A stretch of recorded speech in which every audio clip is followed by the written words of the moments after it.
All right. Now, we're going to be looking at economics, but I'm not the one that's going to be teaching. A professor will be taking you. This professor is a professor of economics analysis. Then, I'll be bringing him on to the board to teach you. So his name is Professor, I used to add doctor, so Professor Dr. David Sampson. You're welcome, sir. Thank you so much. I really appreciate. We are going to be looking at this particular topic, which is what I'm very sure you are familiar with it. This is the first time I'm taking that, but I know you are familiar with that because you know that spending money, you have seen money and you know how to spend your money. Now we are going to look at what money is all about. Now let's start with the definition of money. Money is anything that can be used as a medium of exchange and a settlement of debt. One more time. Money is anything that can be used as a medium of exchange and settlement of debt. Now, when we mention anything, something that has value. When something that has value, something that has value is talking about something that can be used in exchange. When something is scarce, so that means that such thing is valuable. Now, we look into trade reporter. Why am I looking into trade reporter? Because there's something that we use as a medium of exchange before the existence of money. And what is it? That is the trade by barter. What do we mean by trade by barter? Trade by barter is whereby there is an exchange of goods, that is commodity, exchange of things with another person. That is what they use then. That was then. So this was used as a exchange of goods and services. But there are a lot of challenges why they are using that. That is the trade by barter. Now what are those things they were using there? We use pictures of our cows, the commodities, cowries, and all sorts of things. But it cannot be measurable. That is why we need to look at the challenges or the problems that exist or occurs in the use of trade by barter.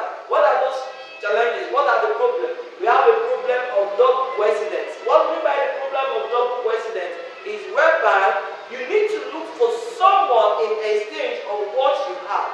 If, for instance, someone that has a cow and the other person has what we call rats, but the person that has cow, is looking for someone that has what? Milk. He has to walk around before he can get milk in exchange to what the person has. So that is one of the challenges doing trade by barter because it takes time. Now, another challenge is under this trade by barter is that you cannot divide it. That is indivisibility. That is, you cannot divide it because you cannot measure it. It is not measurable in terms of units. That's also one of the challenges that occurs in the problem that occurs while using trade by barter. Then we also have another challenge. The other challenge there is that in terms of exchanging of goods, there is what we call that of it cannot be easily moved from one place to another. For instance, someone that has cow is looking for the person that has milk in exchange. You need to carry cow, it's not easy to carry cow from one place to another. So that is also one of the challenges, that this portability is one of the challenges on that trade by barter. That one might be. Now, but because of the introduction of money, money can be easily moved from one place to another. But we are going to look at that is also what we call the functions of money. Now, what are the functions of money? Number one of the functions of money is that it serves as a medium of exchange, which is the main function, the primary function. Because without that, you cannot use money. Why is it used as a medium of exchange? Because it has been backed up by the law, which serves as a legal tender. Because the government or everybody of the law has stamped that this should be used as a medium of exchange to get whatsoever you need in any community or any environment you find yourself. So the second thing is that it serves as a store of value, because you can store value. That is, you can save your money in order to use it for the nearest future. But in terms of trade by barter, where you cannot save some commodity because it will perish, because the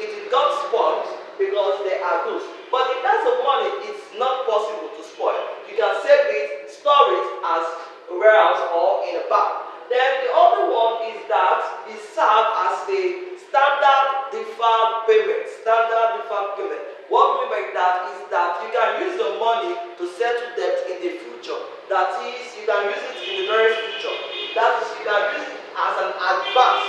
Maybe you get a certain sum of money, then you need to repay the money in the next 4 or 5 years. It's possible in terms of money, but in terms of goods, it's not possible. Then also, one of the functions is that it can be measurable. That is, if you want to buy maybe 2 cups, or 1 cup, or 3 cups, or whatever amount or unit or quantity of a particular item, it is easy to do that based on what? Measurable, and in terms of store of value. Now, it also serves as a durable aspect whereby you can use it for a long period of time because it cannot what?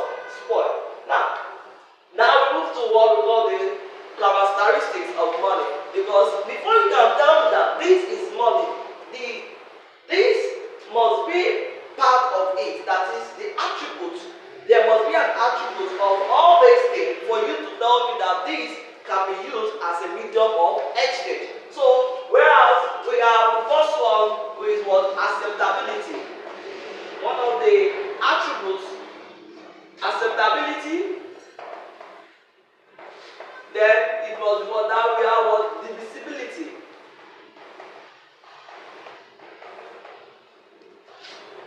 Then we have portability.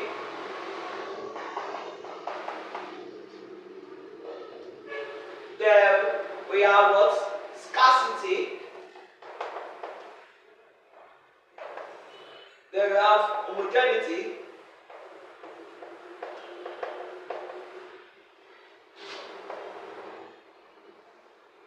Then we have recognized. Must be recognized. So these are the attributes of money. It has to be what? Acceptable. That is, it must be generally acceptable. Then divisibility, it must be able to be divided. That's why we have, in terms of smaller units, where we have 10 naira, 20 naira, and other things like that. That is in units, in value. So maybe you want to buy 20 quantity, that is 20 sets. So you'll be able to know how much you pay per unit of the product. Then portability, it is easy to be moved from one place to another. Then the other one is what? Scarcity. It must be what? Scarce. Because if something is not scarce, that thing does not have what? Value. So once something is scarce, so it is valuable. So then we have what? Homogeneity. Then homogeneity is whereby it must be what? Similar in terms of size. That's why not that in terms of size, that it must be identical. That is uniform. So then the other one there is recognized. You need to be able to recognize, easily to be recognized. So these are major attributes of money. That's the characteristic of money. So if you have any question or anything you want to ask, you can comment on our YouTube channel. So may God bless you. God bless you.